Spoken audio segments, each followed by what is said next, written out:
I already did a video on Sociopath, and Infiltrator is just another melee-only perk deck, so really there's nothing I can offer here. At least I'm sure that's the way some people see it. Infiltrator is a very forgotten deck, and although I can see why that is, I want to give some ideas for the curious among you to play with. Let's clear up one thing first. A lot of people see both Infiltrator and Sociopath as being the equivalent of a toddler waving around a knife. Both of these decks get written off for being terrible since the cops have guns. Anyone who thinks like this is mistaken, because both of these decks are actually toddlers with guns that happen to wave around stronger than average knives. Infiltrator and Sociopath have the same boost of damage to melee on consecutive hits, but where they differ is duration. Why they differ, I'm not exactly sure, because the card in both Sociopath and Infiltrator says 1 second, but Infiltrator has a duration of 7 seconds. Like I said, this is only for consecutive hits. As long as you don't miss, you can have this boost active forever. However, if you do miss, then whatever time you have left just vanishes. Sociopath also has this function, but since the timer is so short, it doesn't actually matter. Similar to Sociopath, Infiltrator uses melee to heal, albeit in a different way. Sociopath is straightforward, just kill with melee. Infiltrator is a bit more complicated, even though it may not seem that way. What exactly does striking an enemy mean? Well, obviously, hitting anything alive that shoots at you counts. However, once you start to dominate an enemy, they no longer count, but hitting them still does grant the melee boost, so yeah, that's weird. Hitting converts doesn't heal you either, but also activates the melee boost.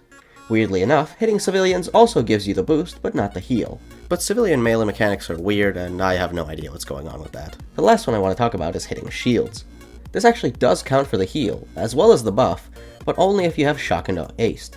For whatever reason, it does 1 granule of damage, so I guess Shock and Awe has 2 anti-shield methods, one that is significantly less useful than the other. I've been mentioning the heal, but not what the heal even is. It's pretty straightforward. You see this number? Divide by 5, and there you go. If you have a convert, then this number is going to be 69 more than what it shows, so just divide that by 5. Every 10 seconds, you can get this heal by quote-unquote striking an enemy. Aside from the melee elements, Infiltrator comes with other boosts, because there's more to this deck than just swinging around a knife willy-nilly. However, unlike Sociopath, the other effects of Infiltrator are more or less the same thing, but building on itself. When you're in medium range of an enemy, you get 24% damage resistance, and when you're surrounded by 3 or more enemies, you get 12% damage resistance. First things first, these only activate if you're targeted, not just having enemies there. Second things second, the range that both of these consider to be medium range is 18 meters. With that under your belt, the resistance can be understood as it works in-game. These boosts are not additive, but rather multiplicative, as are any resistances in this game. This means that if you take enemy damage, you multiply it by 0.76 if you have 1 enemy targeting you, and if you have 3 enemies, just multiply it again by 0.88. This totals to 0.67, or a 33% resist, as opposed to a 36% if you were to calculate additively. There really isn't that much more to it. If you want a more in-depth explanation of damage mechanics in this game, then I suggest you give Bay1K's video a watch. You don't need it to understand the deck, but it's nice to know if you're curious. Realistically, Infiltrator doesn't offer a whole lot. However, you can do a whole lot with what it does offer, so let's get into the builds.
Infiltrator comes with a sort of built-in 2-shot ICTV.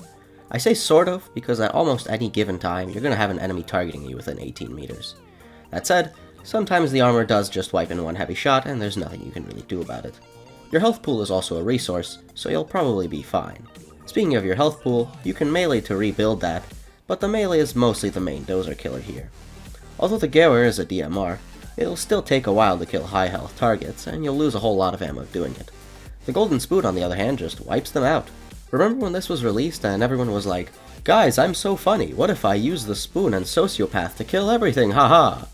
Without realizing that the sociopath melee boost isn't even long enough for the spoon reswing rate?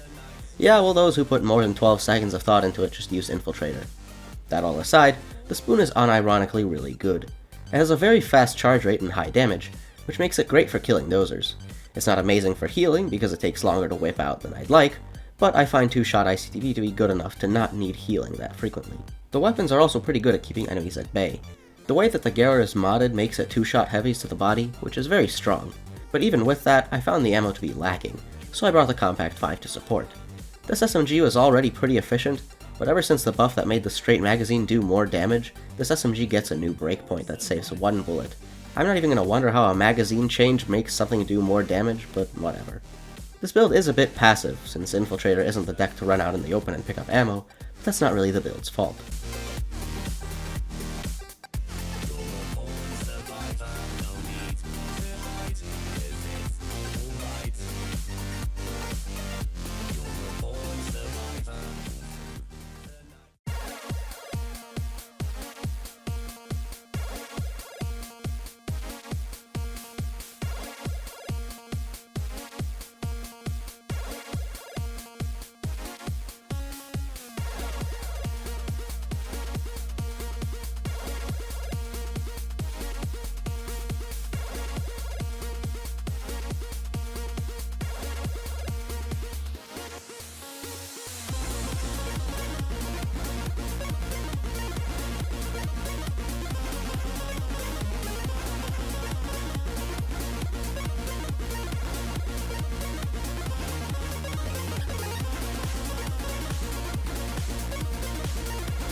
If you wanted to be more capable of running into the open to pick up ammo, why not build for a 3-shot ICTV? To get 3-shot ICTV, you just need Frenzy Aced and a 10% resist while being targeted by 3 enemies. Underdog is the best option for this, since whenever you're targeted by 3 enemies in 18 meters, the perk tick and the skill activate at the same time. So you may be wondering what all the rest of these resistances are for. Well, I just wanted to add them. If I'm going all the way, then I might as well go all the way. Infiltrator can get the highest resistance in the game, and it just requires these simple steps. Get downed and then helped up, use a first aid kit, start to manually revive a teammate, and all while being targeted by 3 enemies. Happens basically every game, right? It's not like it really matters. Lining up all of these is awkward, impractical, and not to mention too short of an effect to really do anything with. But hey, if there's a crew chief on the team, or someone revives you with painkillers, well, that's when your resistances can do silly things. For the weapons, I wanted to use something I've never used in a video before, hence the golden AK-762. Why have I never used it in a video before? Because it's shit. It's the exact same as the regular 762, but uglier, and for some reason, less concealed. Not that the concealment matters in this build, but that's a question worth asking. If these are the same gun, why are their concealments different? Does the gold shine in the enemy's eyes easier or something? On the other hand, I've used the Cobus quite a lot before. It's just a great SMG. Not the best, but definitely one of my favorites. Since we have all this resistance and potential damage tanking, let's go for a melee that can take advantage of that.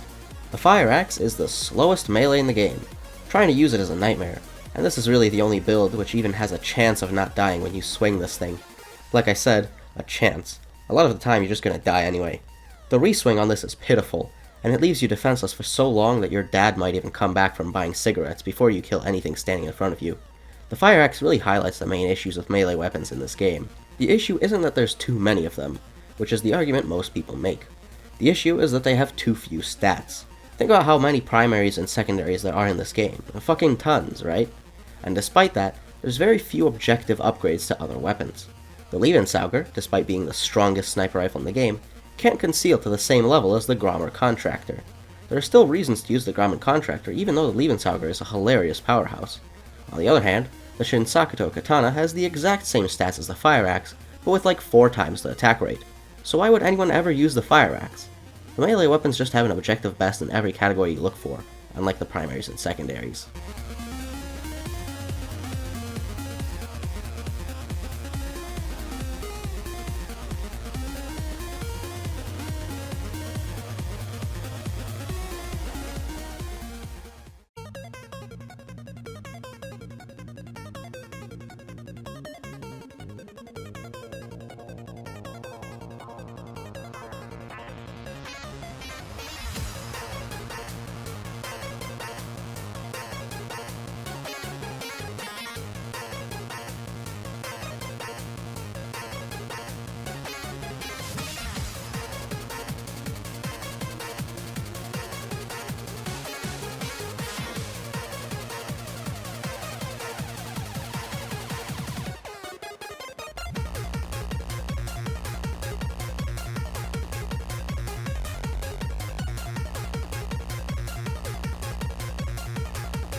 from the slowest melee in the game to one of the fastest, the pen. Well, really it's a pencil. I'm not sure why it's called a pen in-game. I'll just say it right now. I love how the Infiltrator heal works, and to maximize it, you want a melee that just swings fast. I think that the pen looks kinda goofy, so why not use it? I made this build with the idea of run in, dodge some bullets, stab an enemy to heal, and then run back. Unfortunately, the reality is that you aren't going to be dodging a whole lot, and enemies run into you more often than the other way around. That said, Suit Infiltrator is probably my favorite setup despite how fragile it is. It's just a fun playstyle to mess around with. Speaking of fun, the Con Revolver. After a long streak of lazy weapon animations and DLCs, someone just decided to go hard on this revolver for some reason. I don't know why, but I'm not complaining. I don't like pistols or revolvers, but I love this one. It's not going to make me play revolvers any more than I already do. A polished turd is still a turd. However, it's nice eye candy and has a great feel if you can actually hit enemies with it. The Akimbo Parabellum are here because they're also among the pistols I actually like. They output a silly amount of damage, which puts Infiltrator's melee buff to shame for killing dozers, but like I said, the point of melee in this build is for healing above all else. As long as you don't miss too much, this build will stay good on ammo, but if you don't, then say goodbye to your reserves. That can be said for basically any pistol setup though, which is why pistols are a terrible weapon class. I talked about melee balance issues in the last build, so let's talk about pistols.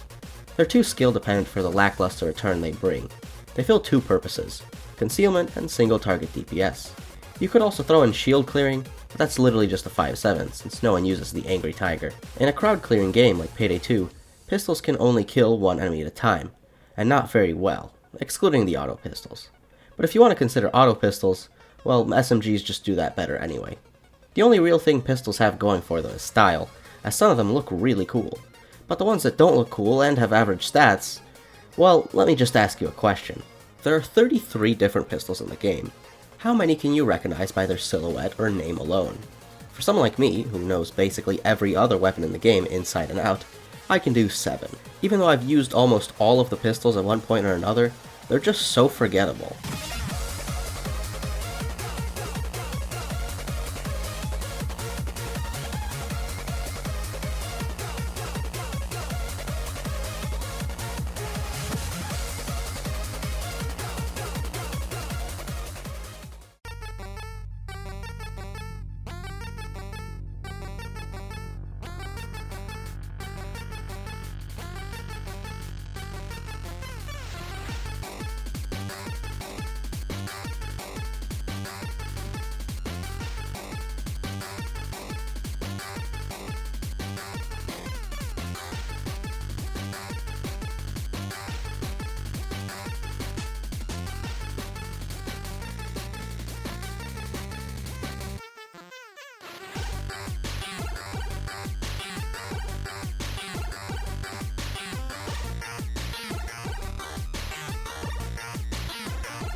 Two-shot CTV makes for some silly builds, and is actually pretty good if you play with a consistent setup.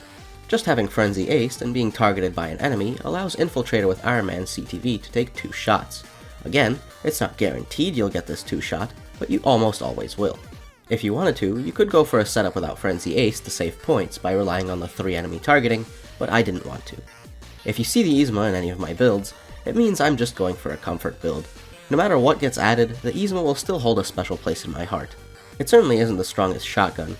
I mean, there's 4 primary shotguns that outdo it in almost every way at the moment. The Yzma is literally just my comfort food. It has a great feel and just enough power to deal with everything without being too strong. However, that leads to one issue. This could be just me, but it's very easy to be too aggressive with the Yzma. Sometimes while recording footage, I forgot what deck I was playing and was lulled into a false sense of security by the Yzma, leading to downs. But if you play this while using your brain, then this won't happen to you. The Bernetti is here mainly just for concealment. You can use it to rebuild ammo, but honestly the Yzma doesn't have problems with it. I don't have much else to add to this build. It's extremely straightforward, so I'll just add in some detail about Infiltrator. Interactions. Infiltrator is very good at doing them. Die Hard is a powerful skill on every build, but it really goes hard on Infiltrator since the resistances stack on each other. Interacting with anything simple will drop heavy damage to just about 85, and if you get targeted by 3 enemies, then it will drop even lower to 75. Revives are basically free, since you get the combat medic buff when interacting. If you have Frenzy, like in this build, you'll be even stronger. So go out and fix those drills with confidence.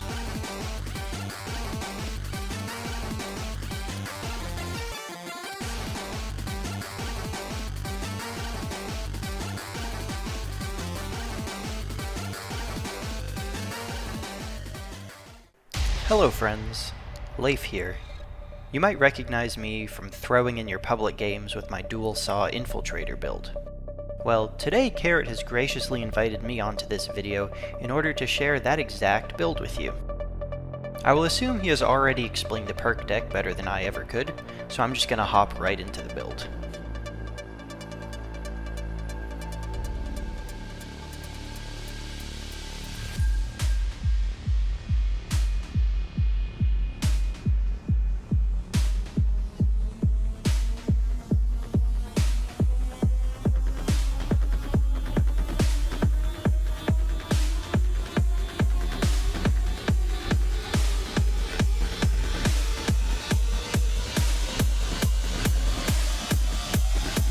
You might notice some odd skill choices. I'm going to assume not too many people have used a melee focused build before, so I'm going to elaborate on some of the reasonings behind these choices. 2 points are spent on portable saw to further further increase your sawing ability. Another 9 points are sunk into the almost never used skill Counter-Strike Ace. This is a vital skill for this build for many reasons, but it'll take a bit of explaining. You might see the saws on this build and assume they're your weapons, but that's where you would be wrong. Utilizing Infiltrator's melee buff, combined with Pumping Iron, you're actually able to one-hit lights, heavies, and even specials with your melee. However, specials will need you to charge it up just a little bit, but as far as issues with this build go, that's one of the lesser ones. With melee being your only weapon, you become an incredibly easy target for cloakers. This is one of the benefits of Counter-Strike. When you hear the sound of one approaching you, just simply charge your melee. They'll run into you and you'll finally be able to cloak the cloaker.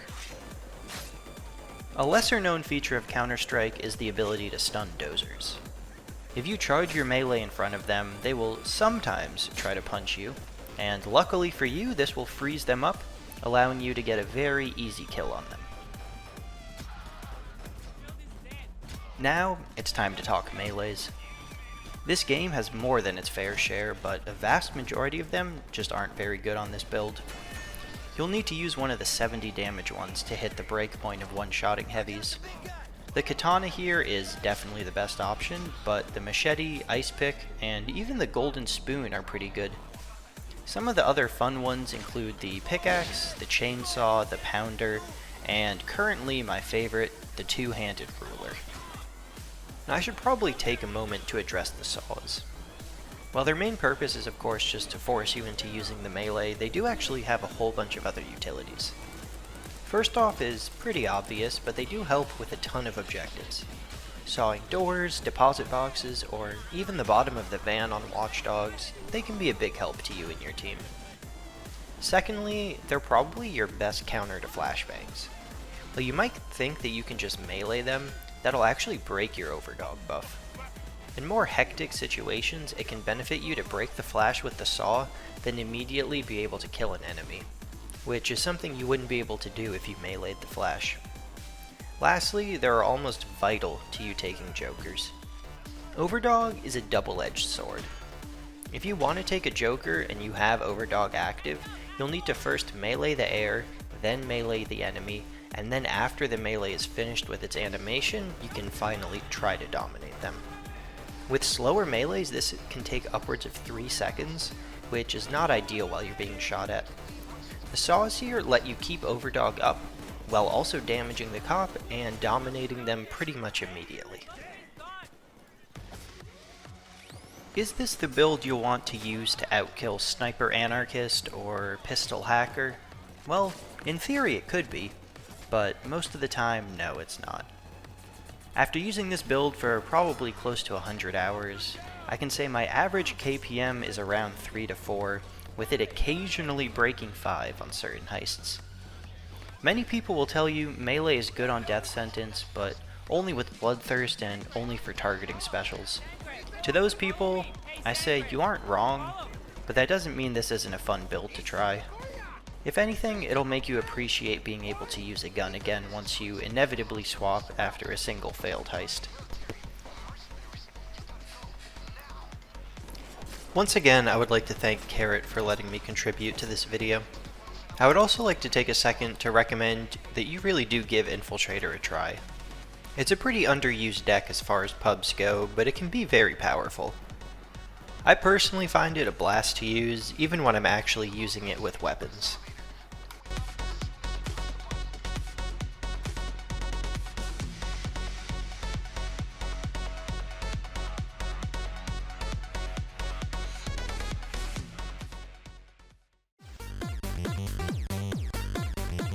That was Leif, the smallest channel I'll probably ever show off in one of these videos. To be fair, he only recently started making Payday 2 content, but the builds uploaded are creative and well put together. He's also the only Infiltrator stan I know, so that made the choice of bringing him on pretty easy. You gotta respect the fact that he was the first to bring a dual saw build to this series. Anyway, 5 Infiltrator builds. This deck is very underused, despite it being pretty okay, but that's probably because people see it as a worse sociopath. The truth is that Infiltrator to Sociopath is like Armor to Anarchist. They're similar if you squint your eyes enough, but there's a lot of differences in mechanics and playstyle between them. Though if I were to change the deck in a way that would make more people see interest in it, here are some ideas. The first thing would be changing your melee heal. Unironically, just remove the cooldown and lower the heal to something like 5%. This will give it grinder-esque properties when meleeing, which would be both strong and make the deck more active. Sure, the melee heal right now can heal a heavy shot in about 50 seconds, and that's nothing to scoff at, but what if playing more aggressive would let you lower that to like 25 seconds? Another idea to consider would be changing how much health different melee give. The Fire Axe, for example, could be a massive heal, something outrageous like even full health considering how much of a chore it is to use, and fast melee like the Pen could only be 10%. I'm mostly focusing on melee here since the resistance is good as is. You could remove the targeting requirement and have it just be the enemies in range part, but that would mean you basically always have full resistance. Who cares, not like this deck would outdo the meta anyway, so might as well try out some of these absurd buffs. Oh yeah, and also make it heal from hitting enemies in dominating states. It's kind of annoying that it doesn't, but while you're doing that, maybe make it work on civs too. I don't need more motivation to slaughter civs, but I won't say no to that option. As always, the poll for the next deck will be up soon enough, so be sure to vote for your choice.